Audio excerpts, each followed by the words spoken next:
Donc, a priori, ça doit être bon. Du coup, bonjour à tous. Bienvenue à ce webinaire qui va porter sur le règlement relatif à la sécurité générale des produits. Juste deux, trois propos en introduction.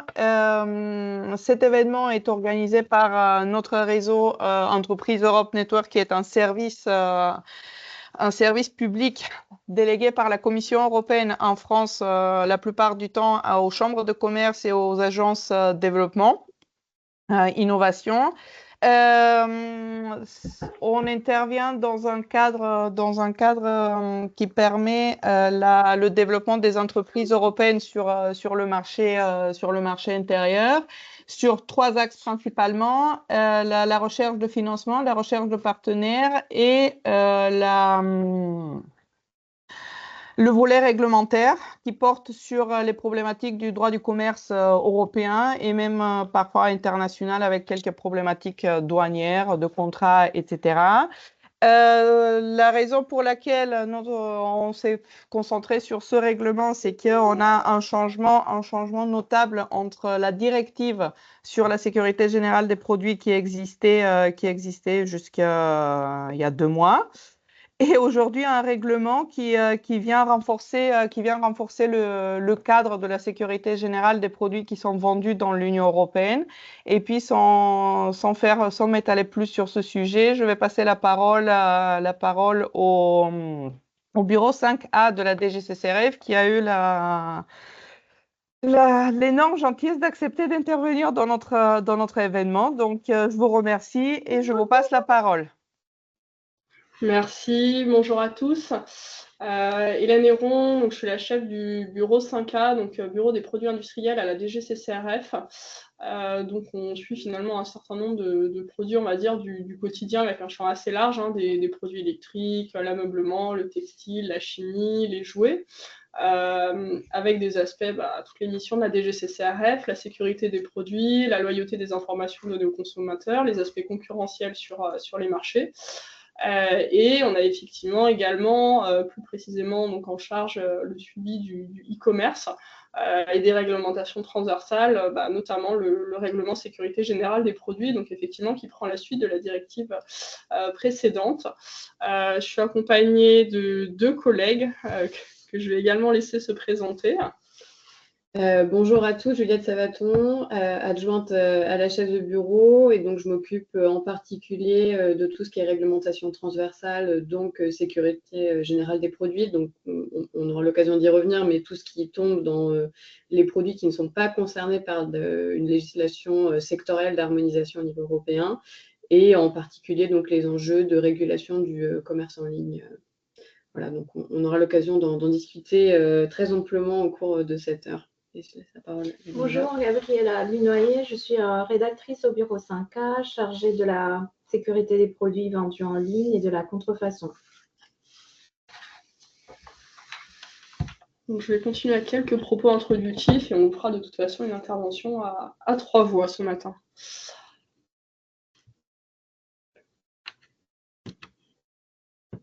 Alors, ça a l'air d'avoir la main. Alors voilà, donc, globalement sur quelques éléments de contexte pour commencer. Donc effectivement, on l'a dit, un texte qui est nouveau, mais qui s'inscrit quand même dans une lignée assez forte avec la directive précédente.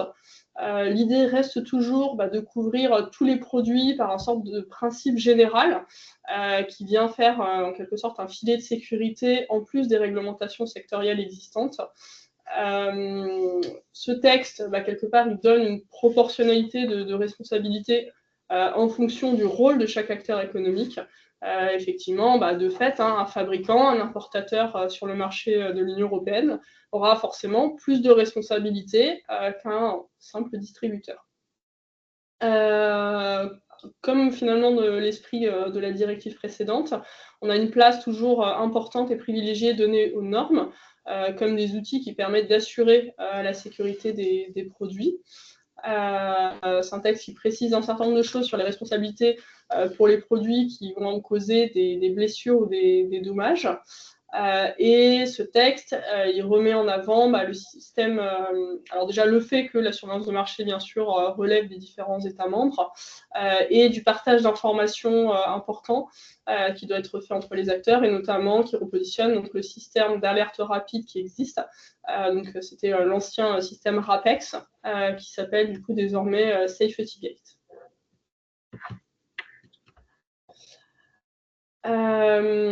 Alors, on disait finalement, l'objectif, c'est quand même par ce filet de sécurité et le calage d'un certain nombre de contraintes et de traçabilité, de lutter, finalement, de repérer et de lutter contre les produits dangereux au sein de l'Union européenne. Donc là, on vous a remis les éléments donc, de l'analyse de la Commission européenne, des analyses de chiffrage, donc voilà, estimées à 11,5 milliards d'euros par an les coûts liés aux produits dangereux, et finalement des choses qu'on va pouvoir améliorer grâce à ce règlement sécurité générale des produits, qui, contrairement à la directive précédente, est un règlement donc d'application plus uniforme au sein aussi des différents États membres. Pourquoi finalement ce texte a été mis à jour et arrivé? Plusieurs choses qui nécessitaient finalement de revenir sur la directive précédente pour adapter et harmoniser le cadre en place au niveau européen, pour du coup assurer la sécurité des consommateurs et garantir une meilleure surveillance de marché, notamment pour plusieurs aspects, parce que finalement notamment le commerce en ligne a pris une part de plus en plus importante. La directive a daté de 2001, et c'est clair qu'aujourd'hui, les modes de consommation ont évolué et le commerce en ligne a pris une place très importante, et des acteurs très, très influents et très forts que sont les places de marché ont nécessité une adaptation de l'encadrement réglementaire associé. Et aussi en lien avec le développement de nouvelles technologies, on a aussi des nouveaux produits, on a des enjeux liés à l'intelligence artificielle. Donc voilà, on a des choses qui ont évolué dans le contexte, qui ont nécessité que ce texte soit mis à jour au niveau européen.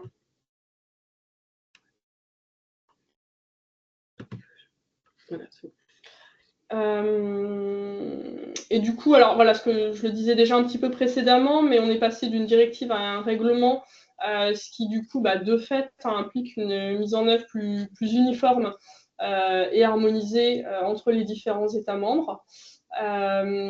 Et c'est un texte qui s'articule plus clairement avec des nouvelles législations qui sont sorties depuis la directive du coup de 2001, et notamment tout récemment le Digital Service Act de 2022, qui pose un certain nombre de principes qui du coup s'articulent bien avec le nouveau règlement sécurité générale des produits. Et également avec le règlement 2019-1020, donc sur la surveillance du marché. L'objectif étant de donner finalement une vision plus claire et partagée aux différents acteurs économiques, ce qui va réduire un certain nombre d'incertitudes, et notamment d'adaptation entre des déclinaisons différentes au sein des différents États membres, ce qui va du coup atténuer d'éventuelles distorsions de concurrence entre acteurs économiques et apporter aussi des aspects de réduction des coûts dans sa mise en œuvre finalement plus uniforme au sein des différents États membres. Je commençais à le mentionner également, l'idée c'est vraiment de proportionner le niveau d'exigence à la complexité des produits, à leurs risques, et évidemment au rôle que joue chaque acteur. Évidemment, on est distributeur sur un produit, on va dire, à très faible risque. Forcément, le niveau de responsabilité et d'exigence est beaucoup plus faible que fabricant d'un produit particulièrement susceptible d'être dangereux, et pour lequel il faut garantir un certain nombre de bonnes règles de conception du produit. La Commission a aussi travaillé au développement d'API permettant de pouvoir connecter le portail de la Commission européenne, donc le Safety Gate, à des portails spécifiques pour les entreprises, le Safety Business Gateway. Et on y reviendra plus tard sur le fait de, une fois qu'on repère des produits, quels sont les partages d'informations nécessaires. Et la commission, donc en lien avec finalement la sortie de ce nouveau texte, se positionne aussi en accompagnement des différents acteurs économiques, des autorités, pour la bonne mise en œuvre de ce nouveau texte, sa mise en œuvre uniforme et harmonisée sur le territoire européen. Et notamment, il y a des lignes directrices de la commission qui sont prévues et qui seront à venir, et dont on relaiera les éléments quand on en aura évidemment, nous, connaissance côté administration française. Voilà, pour une première partie, c'est du contexte global et des objectifs généraux de ce règlement. On va rentrer un peu plus dans le détail maintenant du texte, et on terminera par une troisième partie sur les questions qui nous sont déjà fréquemment été remontées, et voilà, en espérant pouvoir vous répondre à vos questions en anticipation, et bien sûr on les prendra aussi au fil de l'eau. On fera des temps de pause où on pourra recueillir les questions que vous pouvez écrire dans le chat, ou on pourra peut-être ouvrir les micros. On verra avec les organisateurs pour cette organisation-là. Pour commencer, un premier point sur l'architecture du règlement. En fait, c'est, si vous voulez, c'est des conseils de lecture du règlement qui a à la fois une terminologie, des définitions un peu nouvelles ou spécifiques, et une façon de le lire et de le comprendre pour savoir à quel type de produit s'applique la réglementation, quels sont les acteurs concernés, etc. Donc, on va faire un premier point, on va dire, recommandation de lecture.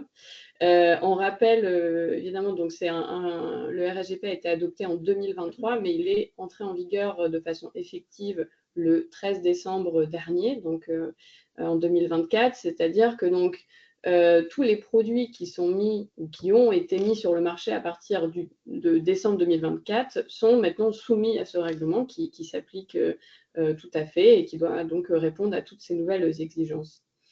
S'agissant des précisions terminologiques que j'évoquais, comprendre que donc il y a cette notion d'opérateur économique qui est précisée dans le RSGP, qui donc comprend le fabricant, l'importateur, le distributeur notamment, et donc ce nouvel acteur du commerce en ligne qu'on appelle les fournisseurs de places de marché en ligne, ou marketplace de façon un peu plus simple. Marketplace, donc, qui sont ces interfaces en ligne qui permettent de mettre en relation le vendeur, le professionnel et un consommateur, voilà, qui pourra avoir accès à un certain nombre de biens vendus par différents professionnels. Et donc, c'est ce qu'on évoquait en début de cette présentation. Le règlement permet notamment d'inclure donc les marketplaces avec des obligations qui leur sont spécifiques. Et on reviendra dessus pour comprendre justement un peu la distinction entre les exigences qui s'appliquent à chacun, soit un opérateur économique, soit un marketplace, à une marketplace. Comprendre aussi qu'on a une définition, non seulement on redéfinit donc cette catégorie d'opérateurs économiques, aussi pour en inclure, ou en tout cas préciser certaines responsabilités, notamment pour les distributeurs, mais également pour les importateurs, et ce qu'on appelle par exemple les prestataires de services d'exécution de commandes. Donc, c'est notamment dans le cadre du développement du commerce en ligne, où on a en fait des entrepôts qui stockent un certain nombre de biens qui ont été vendus en ligne, mais donc qui n'appartiennent pas directement à la personne qui gère l'entrepôt. Donc voilà, tout ça pour dire qu'on a tout un certain nombre d'acteurs qui sont maintenant concernés par ces nouvelles obligations. Un point aussi également pour comprendre qu'il est bien précisé que le règlement s'applique donc à tous les produits, mais également les produits d'occasion, les produits reconditionnés, réparés ou recyclés. Aussi, voilà, toujours dans cette idée de comment comprendre, comment le lire, c'est un règlement qui s'adresse aux opérateurs économiques, donc vous pouvez voilà, très concrètement aller le lire et regarder les exigences spécifiques, mais ça s'adresse aussi aux autorités de surveillance pour nous expliquer quels sont nos pouvoirs aussi de contrôle, de surveillance du marché. Donc voilà, ça fait partie aussi de la compréhension du texte. Et un point pour le coup assez central, c'est que le règlement s'applique de manière générale donc, aux produits non harmonisés, donc c'est-à-dire qui ne sont pas couverts par une réglementation européenne spécifique. Et ça, c'est tout ce qui est les obligations des opérateurs économiques, donc du fabricant, du distributeur, de l'importateur. Mais le règlement, en fait, il y avait aussi une volonté de couvrir de manière transversale un certain nombre d'enjeux, notamment s'agissant des marketplaces. Donc ça, pour le coup, comme ça concerne les obligations transversales, ça s'applique à toutes les catégories de produits. Mais on peut aussi penser à tout ce qui est droit à l'information et au recours du consommateur ou au signalement des accidents. Donc on a certaines dispositions qui, pour le coup, sont transversales.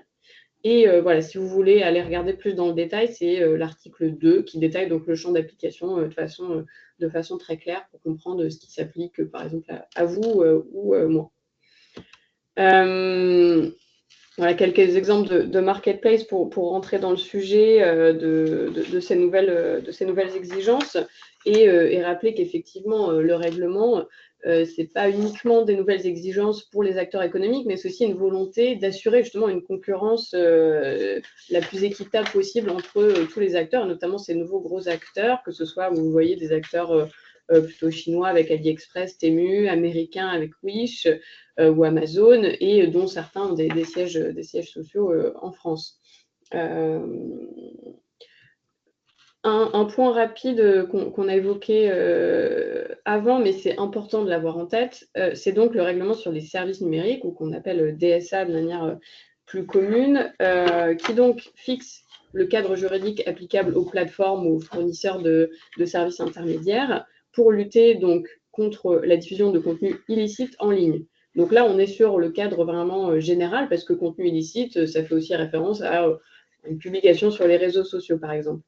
Mais ça implique aussi les marketplaces. Et en tout cas, ce qu'il faut comprendre, c'est que ça, c'est vraiment le cadre général. Et en fait, le RSGP va préciser les règles dans ce cadre-là, mais va préciser les règles pour tout ce qui est sécurité des produits vendus en ligne. Ce qu'il faut comprendre en matière de responsabilité des plateformes, c'est qu'on s'inscrit encore dans les principes de la directive e-commerce, donc qui date des années 2000, qui donc considère que la plateforme devient responsable au moment où elle a connaissance, on lui a signalé un contenu illicite et qu'elle doit le retirer. Et donc, elle n'a pas de surveillance, d'obligation de surveillance générale des contenus ou des produits, ou d'aller regarder dans le détail quelle est l'évaluation des risques, par exemple. Néanmoins, donc, le DSA crée un certain nombre de nouvelles responsabilités. Donc, on a l'interdiction de ce qu'on appelle les dark patterns, donc je ne rentre pas dans le détail parce que c'est très spécifique, on est sur des pratiques commerciales que mettraient en place les plateformes, mais donc c'est aussi une nouveauté. En revanche, sur les 3 autres obligations, c'est celles qu'on va retrouver dans le RSGP. Donc, c'est des obligations de traçabilité des professionnels vendeurs sur leur plateforme, de conformité de leur interface en ligne et d'information du consommateur. On va pouvoir rentrer un peu dans le détail. Donc, il y a cette première obligation qui est, pour la plateforme, elle va demander aux professionnels vendeurs un certain nombre d'informations assez classiques, le nom, la raison sociale, l'identification du produit, l'avertissement de sécurité s'il est nécessaire, etc. Et non seulement elle doit demander ces informations, mais elle doit en fait disposer de l'interface qui permettra aux vendeurs de les renseigner, mais également aux consommateurs d'y accéder, voire l'autorité de surveillance du marché pour vérifier que tout y figure bien. Donc il y a vraiment cette double nécessité de recueillir l'information et la rendre accessible. Autre nouvelle obligation pour les marketplaces, qui est aussi issue du DSA, en tout cas qui prend un modèle similaire, c'est le mécanisme qu'on appelle de notification et action, qui permet donc à une autorité de surveillance du marché de signaler à la plateforme un produit dangereux et après la marketplace a 2 jours pour le retirer de sa plateforme, informer le consommateur s'il y a des mesures de rappel et le notifier sur le portail européen, donc le Safety Business Gateway. Enfin, un dernier point, mais ça vous concerne de façon plus marginale, mais il y a cette idée quand même, à terme, c'est des choses qui vont se développer, c'est que les plateformes puissent connecter leur propre interface à celle du portail de la Commission européenne pour faire le filtre le plus précis possible sur les produits qui seraient signalés, qui seraient dangereux, selon des notifications d'États membres ou même d'un autre fabricant qui a reçu une notification d'accident sur un produit. Donc ça, c'est pour les nouvelles obligations de manière générale pour les marketplaces. Pour revenir maintenant un peu plus en détail sur les nouvelles exigences en matière d'évaluation des risques et en tout cas de prise en compte de toutes les nouvelles technologies. La nouveauté, on va dire, les risques posés par ces nouvelles technologies, c'est qu'on peut avoir des objets qui ont été soumis, des objets ou des produits qui ont été soumis à une évaluation des risques, mais qui peuvent être soumis à des modifications soit à distance, soit par la suite, après la mise sur le marché. On peut penser soit à des piratages, des cyberattaques, mais aussi des choses tout simplement des mises à jour ou dans le cadre, et là ça va être quelque chose d'un peu plus prospectif, mais de l'intelligence artificielle, c'est tout ce qui est les fonctionnalités évolutives, d'apprentissage, donc le deep learning, etc. Et l'idée, ce n'est pas de refaire une évaluation des risques, évidemment, tous les ans en fonction de l'évolution du produit. En revanche, c'est si un produit présente certains risques, en tout cas que toutes les caractéristiques de cybersécurité ont été prises en compte, par exemple, les risques liés aux données personnelles, à l'interconnexion des objets connectés. Voilà, donc juste que ça a été pris en compte dans l'évaluation des risques. Donc ça, c'est des critères qui sont rajoutés dans le règlement, dans le RSGP par rapport à la directive. Et c'est évidemment aussi en lien avec tous les travaux au niveau européen sur le règlement sur l'intelligence artificielle aussi, qui vise à contrôler la sécurité des produits liés à ces nouvelles technologies. De manière générale, on a donc quelques nouvelles exigences qui s'appliquent donc, comme je l'évoquais en début de présentation, à l'ensemble des opérateurs économiques concernés. Donc, cette question d'évaluation des risques, d'analyse des risques pour chaque type de produit. Et le cas échéant, si des risques sont identifiés, les mesures d'atténuation qui peuvent être proposées, c'est-à-dire très clairement une notice de sécurité pour utiliser le produit de la manière la plus sûre possible. Le règlement précise aussi l'obligation de formaliser des processus internes pour être en capacité de mettre en œuvre des procédures adéquates en cas de rappel de produits qui ont été signalés, s'il y avait un accident ou juste l'autorité de surveillance du marché qui fait ce signalement. Un renforcement aussi du principe de précaution qui s'applique à tous les opérateurs.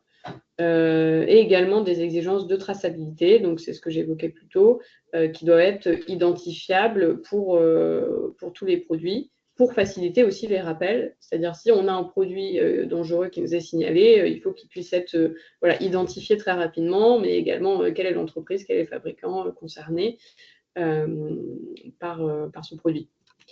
Dans les nouveautés, on a également un devoir d'information envers les consommateurs en cas de rappel,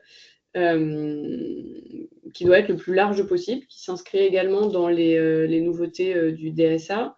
Ça fait partie des dispositions qui s'appliquent donc tout type de produits confondus, harmonisés ou non harmonisés. Et le règlement donc précise qu'il faut en tout cas à minima, que la communication soit la plus large possible. Vous pouvez utiliser tous les vecteurs qui sont les plus simples pour vous, ou les plus efficaces. Donc, ça peut être les sites internet, les réseaux sociaux, ou des notifications directes aux clients en se fondant sur les bases de données que vous avez à disposition. Donc ça, c'est une nouveauté assez importante. On a également, toujours dans ces dispositions transversales, tout produit confondu, mais ça, c'est des exigences qui étaient déjà préexistantes dans le cadre de la directive, qui est le signalement de produits dangereux par tous les opérateurs économiques. Donc forcément, le fabricant sera toujours le responsable en premier ressort pour faire ce signalement sur les interfaces de la Commission européenne.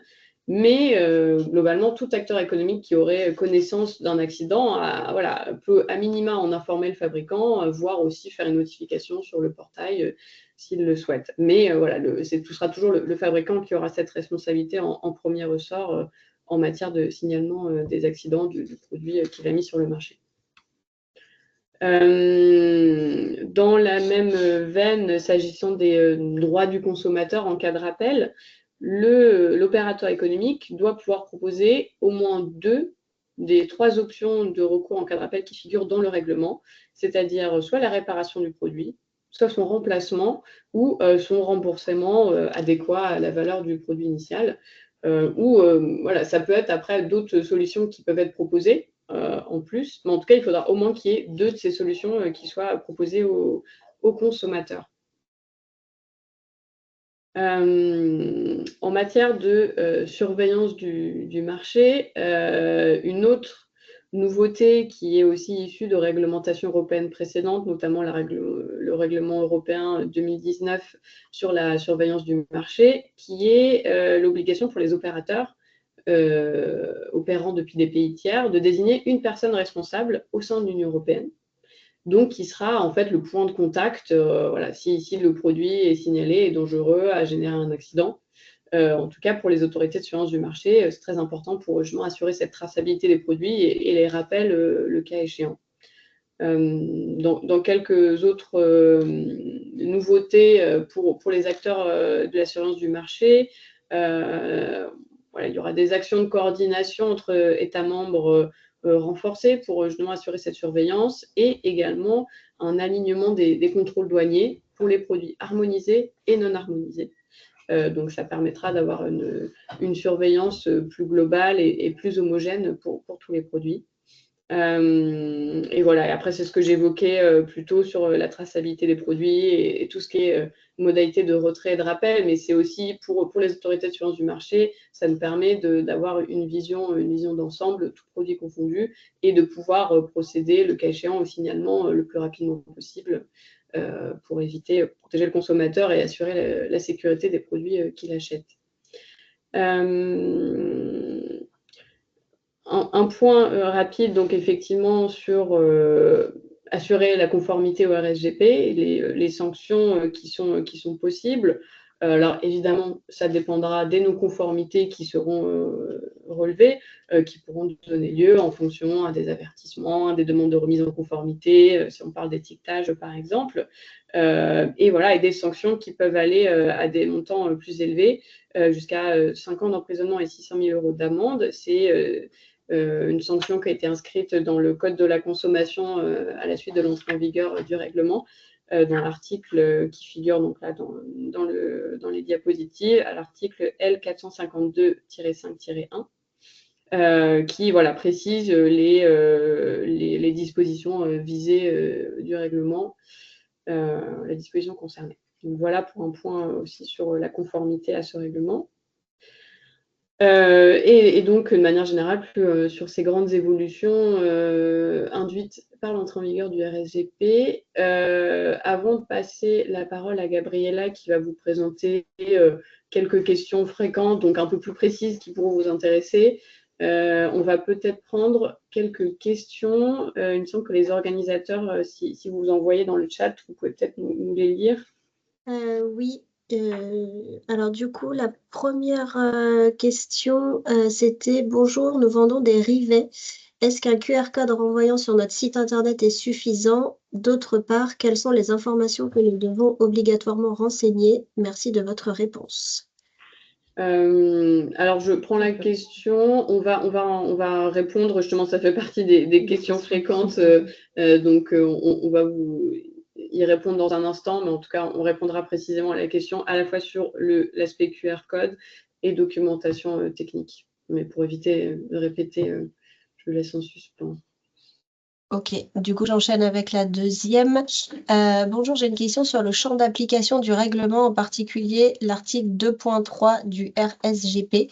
Je peine à comprendre cette partie du texte. Il ne s'applique pas aux produits devant être réparés ou reconditionnés avant leur utilisation. Lorsque ces produits sont mis sur le marché ou mis à disposition sur le marché et qu'ils sont clairement marqués comme tels, dans quelle mesure un produit d'occasion est-il concerné par cette disposition? Par exemple, si l'on répare les freins ou les roues d'un vélo, doit-on respecter le règlement? Sur les produits d'occasion, on pourra y revenir aussi plus en détail. Le règlement s'applique à tous les produits d'occasion, mais les obligations concernent si le produit a été mis sur le marché après le 13 décembre 2024. Évidemment que tout ce qui est documentation technique, etc., l'étiquetage, il doit être en conformité avec soit la DSGP s'il a été mis sur le marché au moment de la directive de 2001, soit avec le RSGP dans le cadre de nouveaux produits mis sur le marché.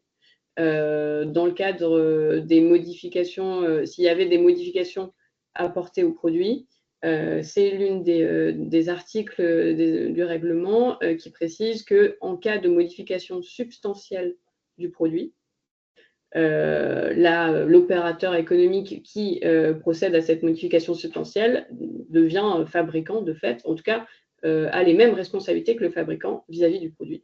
Et donc en cas d'accident qui pourrait avoir lieu par la suite.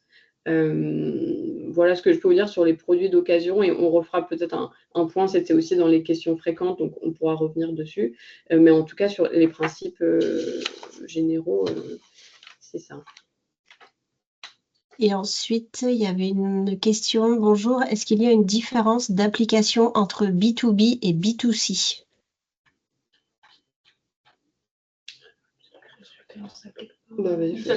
Pour le RSGP, il s'applique aux produits mis à disposition pour des consommateurs. Donc on est vraiment sur le B2C en termes de toutes les exigences qui sont tout ce qui est traçabilité, analyse de risque.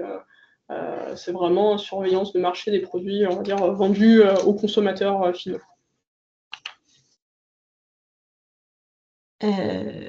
Ensuite, pouvez-vous nous donner des exemples pratiques de la formalisation des processus internes? De quoi s'agit-il? Alors, le règlement est volontairement assez, on va dire, vague sur le sujet pour laisser en fait à chaque entreprise la façon de procéder qui lui semble plus adéquate, en fonction aussi évidemment de la taille de l'entreprise. Donc si on est sur une plus grande entreprise qui vend énormément de produits, on peut s'attendre à ce qu'il y ait des mesures afin de gérer les retraits-rappels. Juste ça peut être un document qui explique quelles sont les mesures que vous allez prendre si on vous signale un accident, comment vous allez procéder au retrait du produit, comment vous allez informer le consommateur, comment vous allez informer les autorités de surveillance du marché si elles ne le sont pas déjà. Voilà, c'est juste formaliser une façon d'agir pour être sûr que cela se fasse dans des temps et des délais raisonnables et de manière efficace. Mais voilà, c'est justement le règlement ne rentre pas dans le détail pour ne pas imposer non plus des procédures ou des process qui ne seraient pas forcément proportionnés à la taille de l'entreprise. Mais l'idée derrière, c'est juste d'être que voilà, s'il y a un signalement d'accident sur un produit, que l'entreprise, le distributeur, le fabricant ne soit pas surpris, mais sache comment agir dans des délais raisonnables.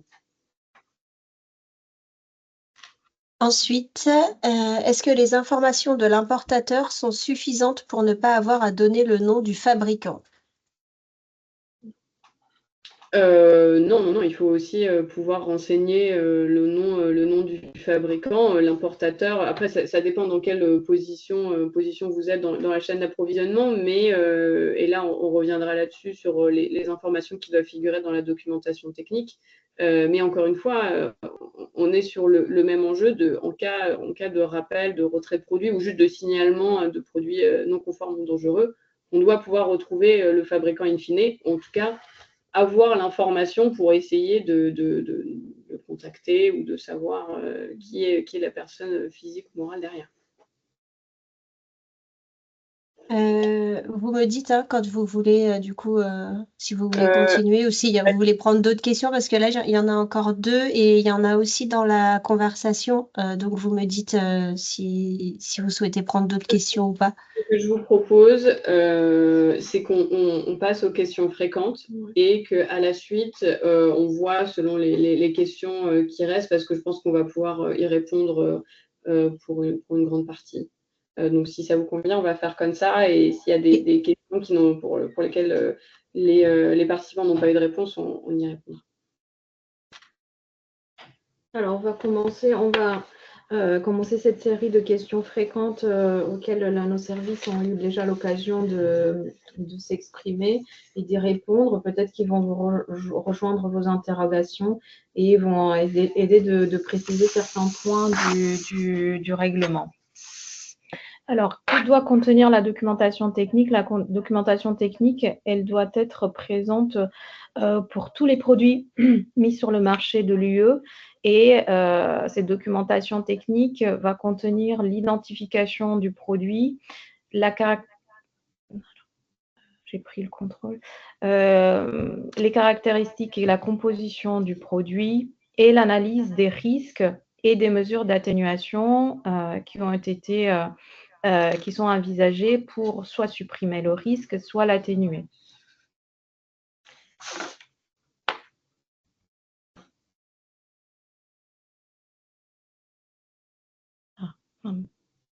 Attends, je travaille dessus.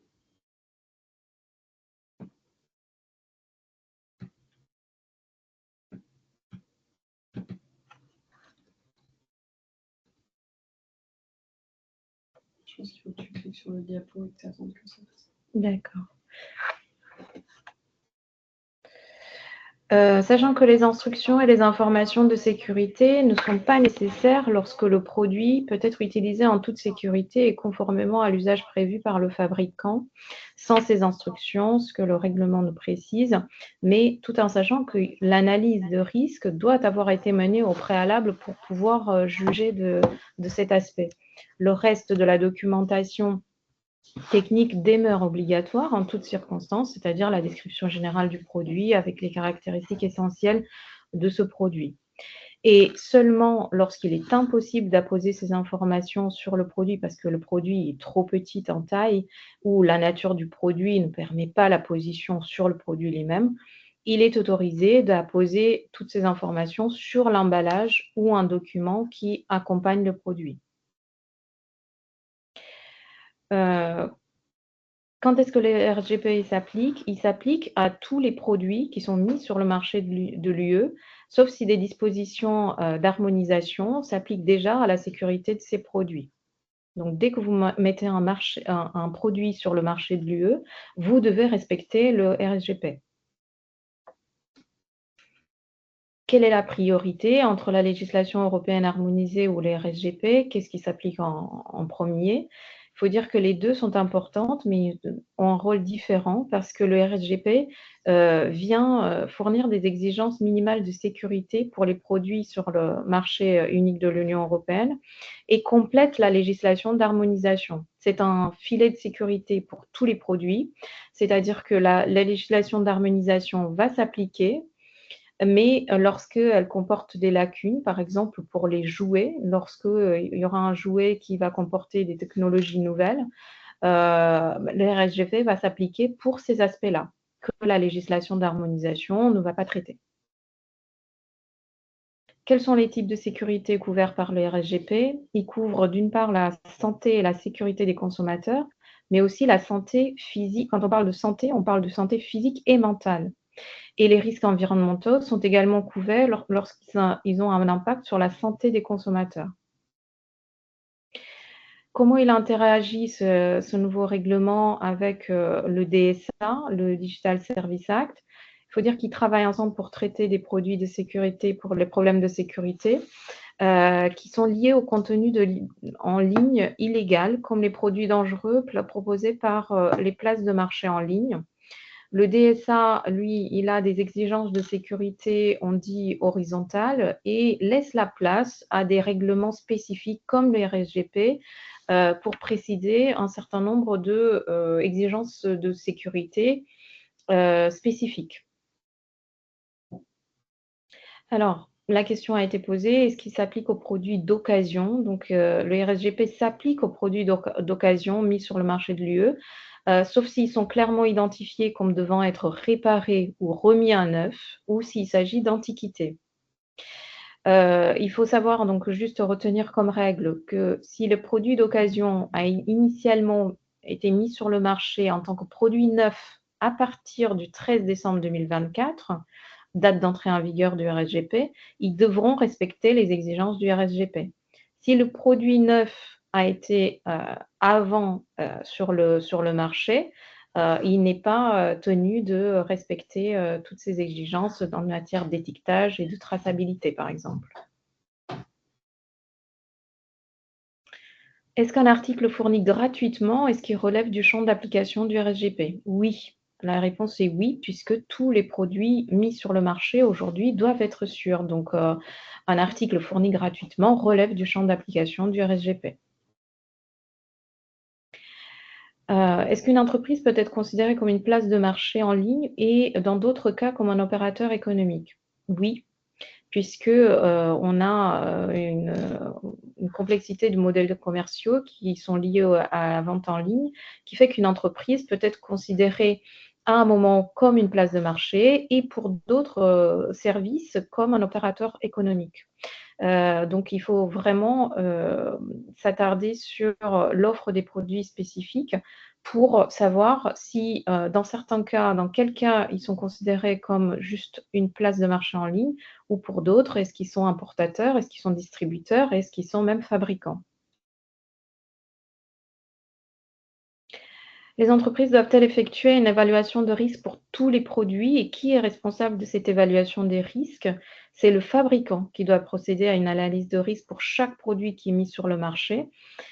Cette analyse de risque doit être contenue dans la documentation technique qui va contenir donc la description de ces risques, la liste de tous les risques qui ont été identifiés et les mesures d'atténuation ou de suppression carrément de ces risques. Quel est le délai de traitement des injonctions émises en matière de produits dangereux? Le RSGP impose un délai de traitement des injonctions de 48 heures ouvrables à compter de la réception de l'injonction pour les plateformes en ligne. Alors, on parle de la personne responsable. Donc, on l'avait dit, tous les produits qui sont mis sur le marché et qui viennent d'un territoire hors UE doivent avoir une personne désignée responsable au sens de l'article 16, paragraphe 1 du RSGP. Donc, quelles sont les obligations de cette personne responsable? Elle doit s'assurer que le produit est conforme à la documentation technique et aux exigences d'étiquetage et fournir aux autorités de surveillance de marché les preuves documentaires quand ils sont nécessaires. Donc, collaborer avec les autorités de surveillance du marché. Est-ce que c'est la même chose que le point de contact unique? Non. Ce sont deux personnes différentes. La personne responsable est le point de contact unique pour être un opérateur économique qui est responsable du produit qui est mis sur le marché unique de l'Union européenne. Et le point de contact unique est le point de contact pour les fabricants, les importateurs et les fournisseurs de places de marché qui doivent fournir ce point de contact à des fins de communication avec les consommateurs. Comment se fait la désignation de la personne responsable? C'est simple, si le fabricant est établi dans l'UE, il est la personne responsable, et sinon c'est l'importateur ou le représentant qui est autorisé pour être désigné comme personne responsable. Qu'est-ce qu'on entend par adresse électronique? Est-ce que lorsque, en matière d'étiquetage, le RSGP nous dit qu'on doit mettre une adresse électronique et cela désigne des formes de communication directe comme les courriels ou les formulaires de contact sur un site web, mais cela exclut juste des sites web statiques ou des numéros de téléphone. Est-ce que les fabricants peuvent étiqueter les produits uniquement par voie numérique, par exemple avec un QR code? La commission a eu à s'exprimer sur cette question et la réponse est non.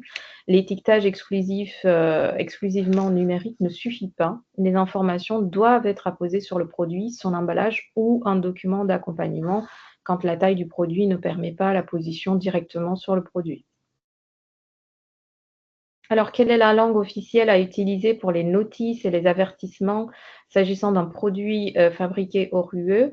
C'est simple, les notices et les avertissements doivent être rédigés dans la langue de l'État membre où le produit est mis sur le marché. Donc en France, ce sera le français, bien évidemment. C'est l'article 9 qui le précise. Voilà, donc nous avons fini avec cette série de questions. On va reprendre peut-être le chat pour vérifier si on a répondu à toutes les questions que vous avez déjà posées.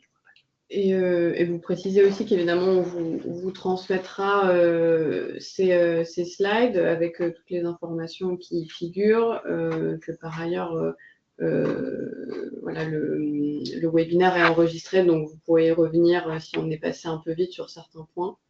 Je vous laisse regarder s'il y a des questions supplémentaires.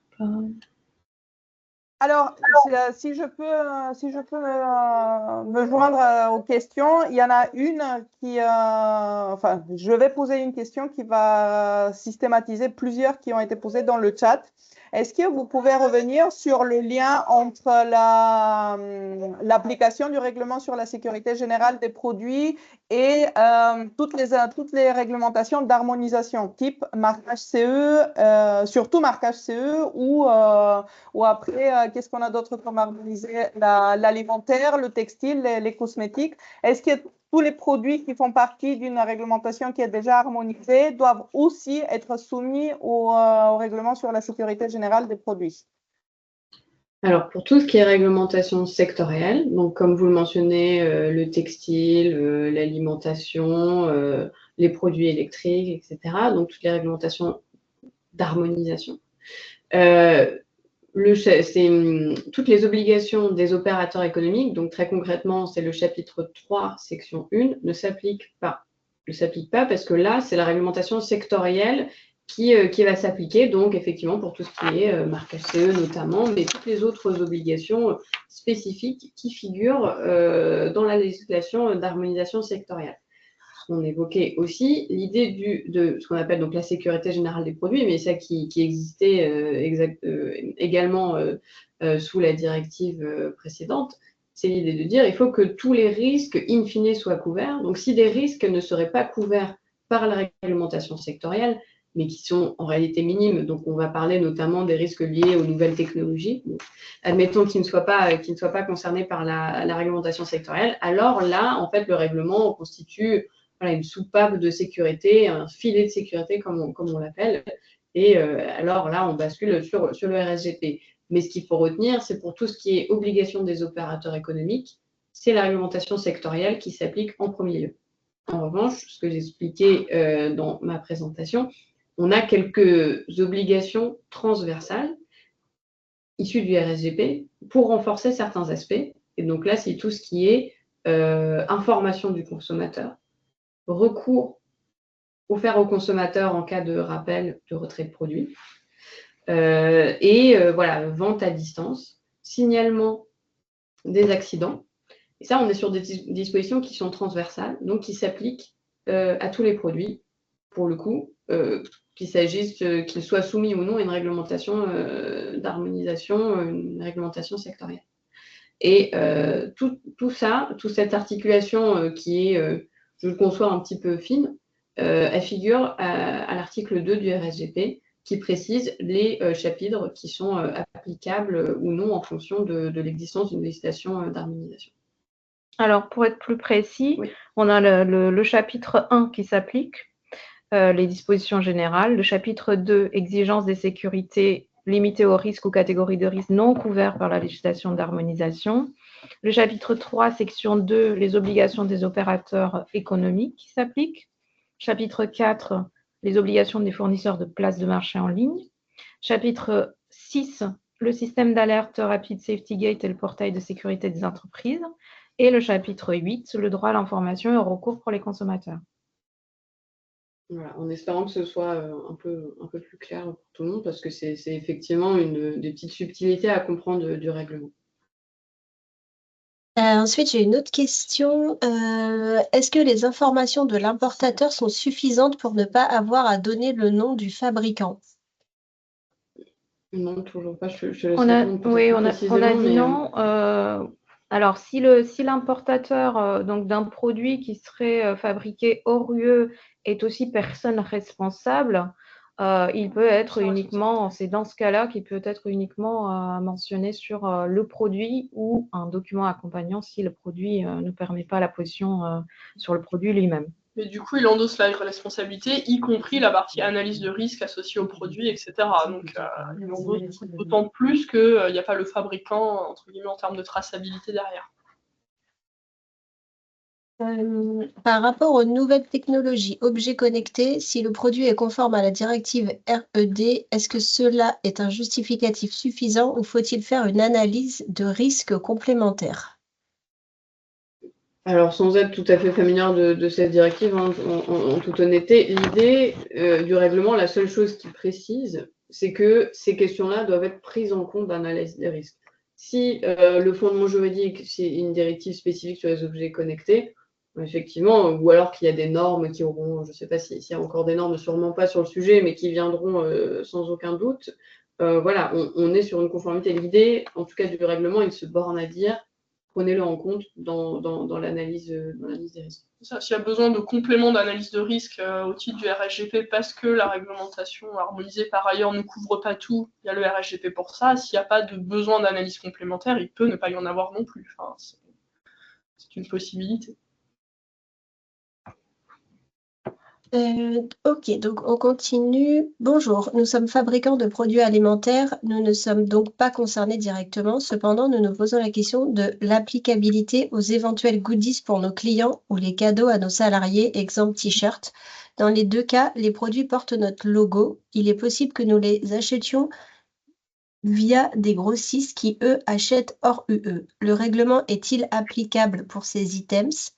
Si le règlement est applicable, est-ce à nous d'évaluer le danger? Devons-nous collecter l'évaluation auprès de notre fournisseur ou simplement nous assurer que celui-ci a réalisé l'évaluation? D'avance, merci pour votre réponse. En l'occurrence, oui, c'est bien des produits, on va dire, qui relèvent, on va dire, du champ du RSGP. Après, du coup, effectivement, s'il y a déjà un importateur dans l'Union européenne qui est lui-même la personne responsable et qui a tous les documents d'analyse de risque, et que vous intervenez après, ça peut, entre guillemets, revenir à vérifier que cette personne-là a tous les éléments concernant ces produits. Si finalement vous vous positionnez plus en amont de la chaîne et que c'est vous qui faites entrer les produits, la responsabilité peut retomber sur vous plus directement, on va dire. En tant qu'importateur d'un bien, et donc vous devez, ce qui était mentionné, vous assurer que la documentation technique existe, et que voilà, les analyses de risque ont été réalisées, mais ce n'est pas à vous de la réaliser tant que vous n'êtes pas fabricant. Ensuite, si on voit un produit qui n'est pas conforme à la réglementation, exemple siège de bain pour bébé de forme interdit par la norme européenne, sur un site, quelle action faire si le site ne prend pas en compte cette non-conformité? Alors ça dépend dans quel positionnement vous vous situez, en tant que consommateur ou en tant qu'opérateur économique. Le portail européen Safety Business Gateway vous permet de faire des signalements en cas de non-conformité. Après, voilà, ce sera traité par les autorités de surveillance du marché ou directement par la plateforme qui recevrait cette non-conformité et qui devra agir dans des délais raisonnables. Mais en tout cas, et c'est aussi cette nouvelle obligation donc de points de contact uniques qu'on mentionnait plus tôt, qui permet justement en tout cas de faire ces signalements même directement auprès de la plateforme, de la marketplace pour ce type de produit. Doit-on considérer les produits textiles ou de contact alimentaire ou électronique comme des produits soumis à une réglementation sectorielle comme la cosmétique et les jouets? Merci. Alors, les produits électriques, ils peuvent être concernés par la directive basse tension et la directive compatibilité électromagnétique. Les produits textiles, il y a un règlement essentiellement sur l'étiquetage. Je ne sais plus, vous mentionnez voilà, les MCDA. Donc, il y a des réglementations. Alors, MCDA, c'est assez compliqué. Il y a des réglementations aussi en lien avec le matériau utilisé pour le MCDA en question. Dans certains cas, il y a des réglementations européennes. Pour d'autres aspects, en France, on a des réglementations qui encadrent les MCDA de tel et tel matériau. Donc après, voilà, on a effectivement des réglementations européennes sur pas mal de ces produits également. Et ensuite, est-ce que les produits soumis à homologation comme les sièges automobiles sont soumis au règlement? Oui. Oui, a priori, je ne suis pas une spécialiste. Mais j'imagine que, oui, à quel titre, en fait, de par l'homologation, il n'y serait pas soumis Il me semble que oui, tout ce qu'on se dit sur justement les exigences de traçabilité, d'informations qui doivent être mises sur les places de marché pour l'achat des produits, etc., s'applique logiquement également à ces produits. Ce qui ne veut pas dire qu'il y aura besoin d'une analyse de risque complémentaire pour les produits en question. Bonjour, est-ce qu'il y a des tests chimiques à faire sur tous les produits et s'il s'agit de cas par cas, comment s'orienter? Alors, a priori, l'analyse des risques qui est demandée, elle est quand même à la charge du fabricant de mener celles qui sont pertinentes en fonction de la catégorie de produit. Donc, a priori, il n'y a pas besoin de faire d'analyse de risque chimique s'il n'y a pas de produit chimique dans le produit, par exemple. Donc, c'est quand même une responsabilité du fabricant de mener cette évaluation des risques en fonction, pour le coup, des catégories de produits.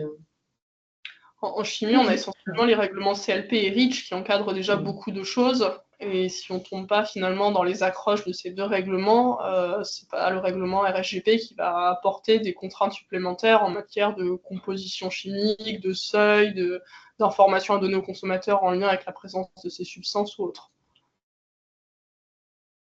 Ensuite, bonjour, pouvez-vous clarifier le document technique? Toutes ces informations sont à afficher sur le produit lui-même, sur le packaging, sur le site internet ou à déposer quelque part. Pourriez-vous indiquer quelles informations sont obligatoires sur les produits et pour l'analyse de risque, il faut l'afficher quelque part?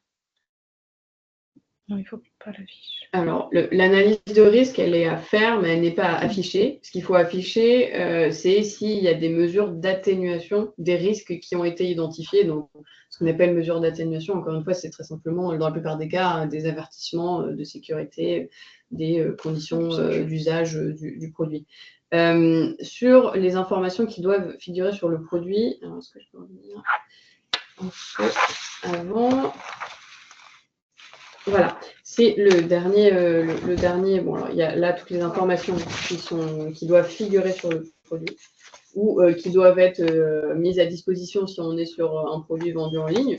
Donc ça va être à la fois ce que j'ai expliqué plus tôt, la responsabilité de la plateforme de permettre aux vendeurs de remplir, de renseigner toutes ces informations et après de concevoir son interface de telle façon à ce que le consommateur y ait accès, puisse les lire, les découvrir. Sur des produits physiques, ça va être en fonction des cas d'espèce. Ça peut être soit directement sur l'emballage, soit ça peut être sur un document qui accompagne le produit. Effectivement, si on est sur un produit qui est petit, voilà, donc ça peut être sur le packaging, sur l'emballage, sur le produit directement ou sur un document qui l'accompagne. Le principal là-dedans, c'est que le consommateur ou l'autorité de surveillance du marché ait accès à ces informations facilement, de façon lisible, de façon claire. Et la quantité d'informations dépend de la complexité du produit. Et du coup, il y a une question qui se rejoint. Nous essayons de limiter, supprimer nos emballages. Or, cette réglementation nous demande de faire apparaître des informations sur l'emballage. Comment pouvons-nous faire dans le cas où un produit est trop petit et n'a pas d'emballage? Il doit être accompagné d'un document annexe qui regroupe toutes ces informations. Parce que là, on est sur des enjeux, encore une fois, on parle de sécurité du consommateur, donc c'est pour ça que ces informations sont nécessaires. Encore une fois, soit pour des exigences de traçabilité, pouvoir procéder au retrait, au rappel de certains produits, ou d'informer le consommateur sur l'usage raisonnable qu'il doit faire du produit en cas de risque identifié par votre évaluation des risques. J'ai une autre question concernant la responsabilité des opérateurs économiques. Vous avez mentionné en introduction que le règlement vise à instaurer un filet de sécurité pour tous les produits en proportionnant les responsabilités selon le rôle de chacun, avec une charge plus importante pour les fabricants et importateurs que pour les distributeurs. Si un produit mis sur le marché par un distributeur ne respecte pas les obligations de traçabilité, d'évaluation des risques ou de documentation technique, qui sera tenu responsable? Cela signifie que le fabricant ou l'importateur n'ont pas respecté leurs obligations initiales, mais que le distributeur n'a pas non plus rempli son devoir de vérification. Dans ce cas, quel opérateur économique sera sanctionné? Les sanctions seront-elles réparties entre tous ou appliquées de manière plus sévère aux fabricants? Non, ce qu'il faut comprendre, c'est que l'idée de proportionner les exigences, c'est que les exigences ne seront pas les mêmes pour le fabricant ou pour le distributeur. Donc, le fabricant va avoir des exigences, comme on l'a évoqué, d'évaluation des risques, de faire figurer toutes ces informations dans la documentation technique. Le distributeur, lui, son rôle, c'est donc de s'assurer que ces informations existent, que l'évaluation des risques a été menée. Lui, c'est pas à lui de rentrer dans le détail de comment l'analyse a été menée, mais en tout cas qu'elle a été menée, que toutes ces informations existent et quand lui remet un produit ou distribue un produit, il soit en mesure de s'assurer que le consommateur puisse disposer de toutes les informations dont il a besoin. Maintenant, en termes de responsabilité en cas de produits, admettons, dangereux, donc chacun sera responsable en fonction de ses exigences. Donc si la dangerosité, c'est une anomalie du produit qui, admettons, n'avait pas été anticipée, ce sera la responsabilité du fabricant. Si c'est le distributeur qui n'a pas vérifié que la documentation technique était bien présente, était bien complète, ce sera lui qui sera responsable. On peut imaginer des situations, mais ça relèvera de la justice. Voilà, si on a des cas contentieux, qui prend quelle part de responsabilité en fonction du cas d'espèce, voilà, mais il peut avoir des responsabilités partagées par ailleurs en fonction des manquements de chacun. Mais ça, ce sera du cas d'espèce, ce sera aussi dans le cas de contentieux potentiellement de regarder qui est responsable. Comment articuler la loi Toubon avec la langue de l'État de mise sur le marché? Le RSGP prévoit que c'est la loi de l'État ou le produit qui est mis sur le marché, mais en France, les informations doivent être en français en application de la loi Toubon. Donc, comment articuler ces deux textes? Il faudra nécessairement une double langue ou une dérogation est-elle prévue? Le RSGP, il demande aussi le français. Enfin, Il demande le français en France pour les produits tout à mis sur fait. le marché en En France. France, ce qui est logique. Après, le même produit qui sera mis sur le marché dans plusieurs États membres va devoir avoir des traductions correspondant aux différents Tout États à fait. membres au sein desquels le produit sera mis sur le marché. Parce que la loi Toubon, pour le coup, ne s'applique pas à d'autres États membres. Donc, si un fabricant français met à disposition un produit, admettons en Allemagne, la langue là-bas, le produit devra être en anglais et en allemand, par exemple. Mais en tout cas, il faut que le consommateur qui va avoir accès en premier lieu au produit, donc le pays sur lequel le produit a été mis sur le marché, puisse accéder à ces informations. Et là, il me semble que vous aviez déjà répondu, c'est vous parlez d'analyse de risque et de documentation technique, mais pour de la quincaillerie, rivet, écrou, vis, cela est compliqué à mettre en place. Oui, pour tout ce qui est, on va dire, en vrac ou tout petit produit, on y a répondu plus tôt. Soit c'est sur le packaging, soit c'est sur une documentation accompagnant le produit. Peut-être préciser, parce qu'effectivement, ça un certain nombre de questions. Les principes, ils sont, alors, si vous pouvez couper le micro, s'il vous plaît, parce que sinon on a du bruit de fond. Ça peut être, voilà, ça reste à la charge du fabricant, du professionnel, de trouver la solution la plus adéquate. Et évidemment que le règlement laisse aussi une marge de manœuvre en fonction de chaque cas. Nous, la seule chose, voilà, en tant qu'autorité de surveillance, c'est on veut juste s'assurer que l'information soit accessible, claire et lisible. Encore une fois, il est bien précisé dans le règlement en raison de la taille ou de la nature du produit. Donc, ça laisse aussi une marge de manœuvre pour chaque professionnel de déterminer la meilleure façon de rendre ces informations accessibles. Existe-t-il un tableau reprenant toutes les réglementations sectorielles existantes par type de produit? Cela permettrait d'avoir une vue globale sur toutes ces réglementations. Merci. Je ne crois pas, ce serait plus une question pour la commission. Je ne sais pas s'il existe une sorte d'association de listing de toutes les réglementations. En revanche, il y a, pour tout ce qui est législation d'harmonisation, vous pouvez vous référer au règlement européen 2019/1020 et notamment ces annexes qui détaillent justement, en l'occurrence, toutes les réglementations concernées. Donc, ce n'est pas un tableau, mais en tout cas, il y a une liste de toutes les réglementations qui sont concernées et voilà, le cas échéant, le règlement est mis à jour des réglementations nouvelles. Donc, ça peut être déjà une première référence. Le règlement précise-t-il quels sont les procédés à mettre en place pour évaluer les risques? Alors, si je dis pas de bêtises, on y a déjà répondu. Alors, procéder pour mener l'évaluation des risques. Alors, je ne sais pas si c'est les processus internes pour en cas de rappel, retrait. Ça, j'ai déjà répondu précédemment. Et en matière d'évaluation des risques, c'est ce que je disais aussi plus tôt, c'est aux fabricants de procéder aux évaluations qui sont pertinentes. Et tout dépend du produit dont on parle, parce que on sent bien qu'il y a des produits, on va dire, avec des dangerosités particulières, avec des risques particuliers, qui nécessiteront une évaluation des risques beaucoup plus fine, pour vérifier que voilà, l'usage par les publics visés seront adéquats, et d'autres produits pour lesquels ça pourra être fait de manière beaucoup plus légère, parce que le produit présente moins de risques. Et sauf erreur, il n'y a pas dans le RSGP de précision très fine sur les modalités de comment doit être menée cette analyse de risque. C'est le fabricant en sa responsabilité de faire ce qui apparaît nécessaire au vu du produit. C'est toujours en fonction de la complexité du produit. Le fabricant est responsable même s'il est hors UE?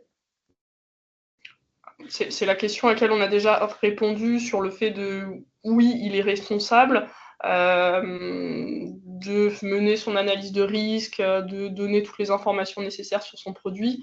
Ensuite, l'importateur du produit au sein de l'Union européenne a une responsabilité particulière parce que c'est lui qui fait rentrer le produit. Il doit vérifier que le produit, justement, a bien eu une évaluation des risques pertinente et bien accompagné de la documentation nécessaire.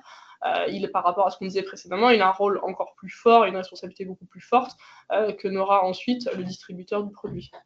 Si l'importateur n'est pas dans l'UE, il faut que ce produit ait une personne responsable désignée dans l'UE.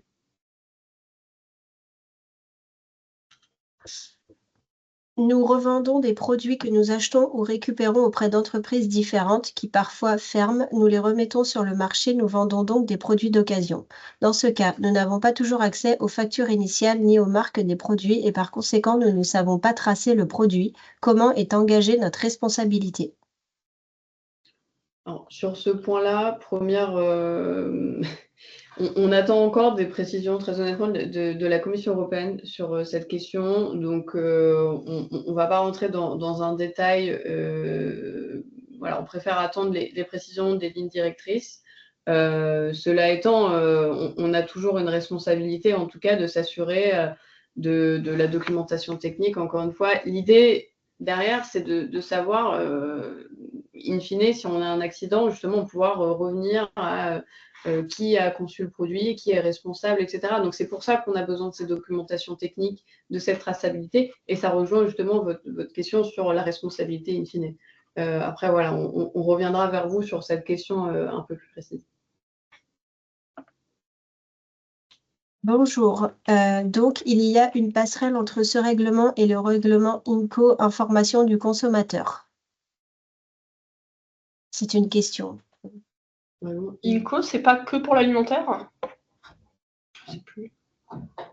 Oui, tout à fait. INCO, c'est le règlement sur les mentions obligatoires d'étiquetage des produits alimentaires. Parce que là, le RSGP, pour le coup, on parle des produits non alimentaires. Donc, c'est possible que dans l'ambition, il y ait des choses qui se rejoignent.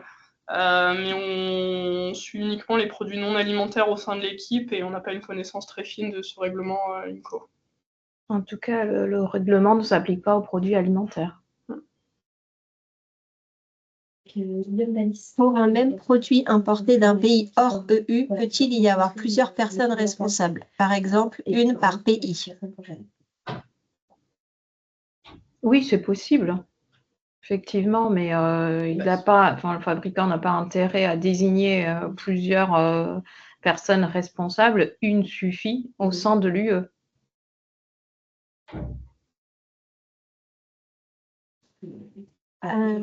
Ensuite, comment faire avec la plateforme Amazon qui met en ligne quasi automatique les produits sur les autres pays européens? Il n'est pas toujours possible de sortir les produits des autres sites.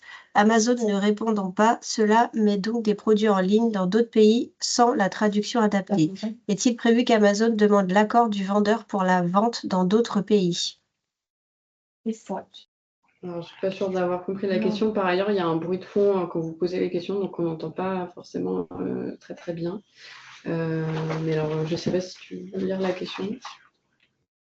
Donc, pour faire bref, Amazon vend des produits dont l'étiquette n'est pas en français, c'est ça? Oui, en fait, c'est ça. Ils mettent en fait des produits en ligne dans d'autres pays sans la traduction adaptée. Est-il prévu qu'Amazon demande l'accord du vendeur pour la vente dans d'autres pays? Alors, c'est la même obligation qui s'applique, donc comme on l'évoquait plus tôt, le produit en fonction de là où il est mis sur le marché. Donc typiquement pour Amazon, le site va avoir amazon.fr, amazon.de en Allemagne, .it en Italie, etc. Ces obligations, c'est que le produit et toutes les informations nécessaires soient affichées dans la langue du pays dans lequel le produit est mis sur le marché. Le contrôle, par définition, peut être compliqué, mais en tout cas, ça fait partie de ces obligations, oui, très clairement. Donc, si un produit vendu en Italie n'est pas traduit en italien, admettons, la responsabilité pourrait être de Amazon, admettons, pourrait être engagée, oui. Et si le produit ne présente aucun risque, est-ce que la RSGP s'applique-t-elle? Oui, mais il faut une analyse de risque pour pouvoir en conclure de ce manque de risque que le consommateur ne prend. Enfin, donc,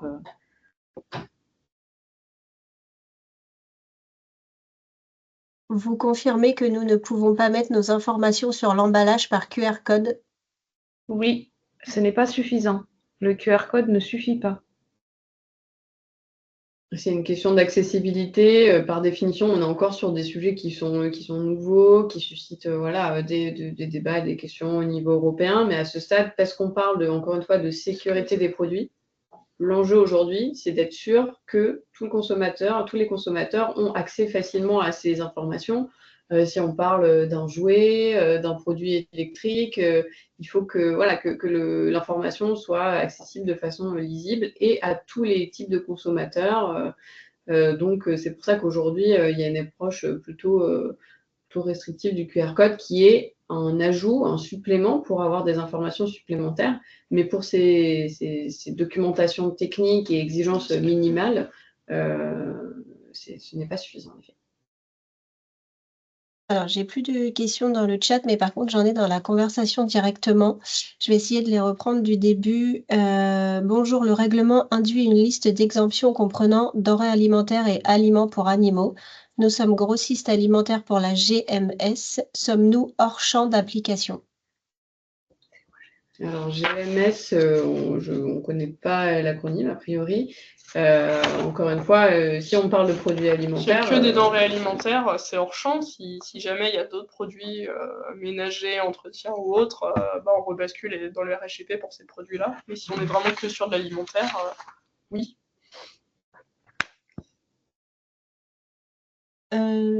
Devons-nous désormais prendre en compte toutes les normes autres qu'obligatoires et légales de type ISO, EN, etc. si on doit rendre sûr à 100% un produit? ISO, c'est des normes volontaires, donc non. En fait, les normes, c'est aussi un soutien. Hein. C'est pour guider justement le fabricant pour être sûr qu'il soit conforme aux normes européennes. Mais voilà, il n'y a jamais d'obligation. C'est plutôt un appui aux fabricants pour qu'ils puissent concevoir leurs produits la façon la plus afin qu'il soit le plus sûr possible. La conception dans la démonstration de sécurité du produit, mais c'est une possibilité qui est offerte pour les normes facultatives. Ensuite, bonjour, nous sommes un site e-commerce, aromathérapie, bien-être, cosmétique. Nous vendons des produits à destination des particuliers. Nous en fabriquons certains et nous revendons également des produits de partenaires. Quelles informations sont attendues sur notre e-commerce pour les produits que nous fabriquons et ceux que nous revendons?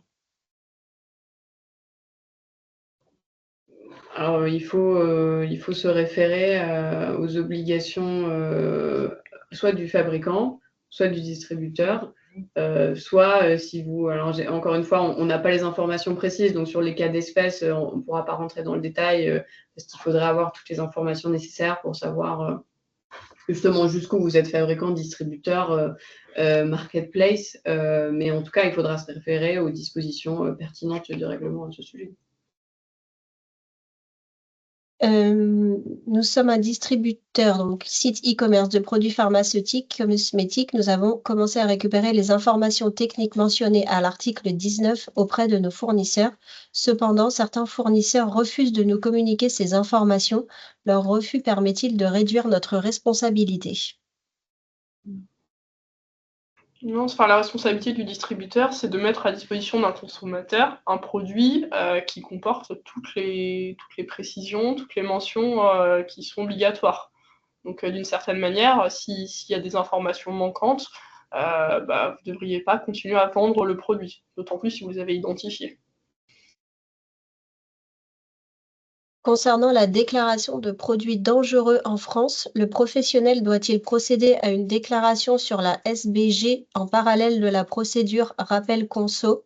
Le déclarant pour le professionnel doit-il être en possession d'une attestation valide de délégation de pouvoir, exemple responsable qualité au nom du responsable de l'entreprise? Alors oui, effectivement, il va falloir faire la déclaration à la fois sur rappel conso au niveau français et sur l'outil de déclaration européen au titre du RSGP. Safety Gate, oui. Nous revendons des produits que nous achetons ou récupérons au... Ah non, celle-ci, elle a déjà été... Donc ça, elle a été donnée 2 fois. Ok, là j'ai... Lorsque les fabricants sont chinois, mais qu'ils n'importent pas en Europe, ils ne connaissent pas les risques selon les réglementations européennes. Nous devons, en tant qu'importateurs, faire nous-mêmes l'analyse de risque. Comment faire pour connaître toutes les normes afin de voir si tout est conforme? Non, en tant qu'importateur, il n'y a pas besoin de refaire une analyse de risque. Encore une fois, c'est s'assurer que le produit que le fabricant, en l'occurrence issu d'un pays tiers, a procédé à telle analyse de risque. Alors évidemment, on peut considérer selon les produits, selon les fabricants, que cette analyse de risque ne comprend peut-être pas les normes européennes. Dans ce cas-là, c'est la responsabilité, on va dire, de l'importateur de décider de vouloir mettre sur le marché européen ce produit. Mais in fine, c'est une responsabilité un peu différente. Doit-on être exhaustif sur la composition du produit? Exemple, pourcentage de tels matériaux dans le produit, ou bien peut-on rester macro en listant les matières utilisées sans mentionner de pourcentage exact? Ça va dépendre des réglementations sectorielles, premier point. Ouais, parce qu'il y a des réglementations sectorielles qui sont assez précises, notamment en chimie, en textile, dans les matériaux contact denrées alimentaires, sur justement l'attendu précis sur la composition. Le RSGP, il n'impose rien de plus précis ou d'aussi précis même que ces réglementations sectorielles. Bon, pour autant, après, tout dépend effectivement il y a des produits, on le sait bien, qui ont des risques plus importants, des sensibilités, mais ça va tomber pareil si c'est des produits à sensibilité particulière pour les consommateurs dans les textes, notamment chimie. Bonjour, merci pour votre réponse. Si je comprends bien, grossiste alimentaire hors champ d'application, ok, même concernant certains chapitres transversaux dont vous parliez en début de session? Oui, Si vous êtes sur les produits alimentaires sont exclus du champ d'application du RSGP. On est uniquement sur les produits non alimentaires. Ensuite, s'il y a un refus de la part du fournisseur de fournir des informations liées à cette nouvelle norme, peut-on mettre fin à notre collaboration sans qu'il y ait une rupture brutale de la relation commerciale? Ça, il vous appartient d'en décider, hein. C'est pas le RSGP qui règle ce genre de relation commerciale. Et ensuite, j'ai une dernière question donc dans le chat. Le document d'évaluation de risque est un document qui reste interne ou on doit le mettre dans une plateforme? L'évaluation de risque. Le document d'évaluation de risque.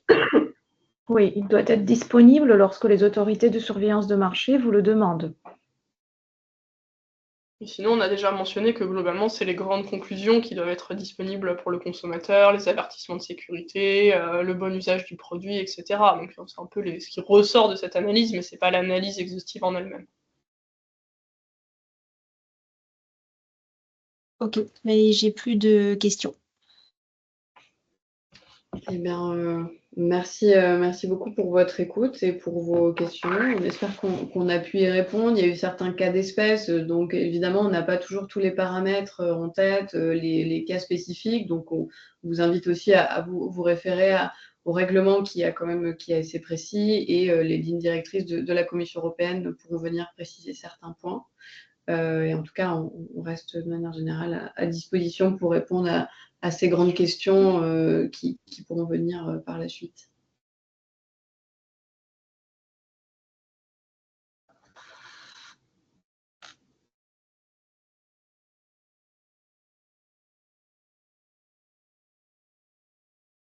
Du coup, merci beaucoup pour cette présentation.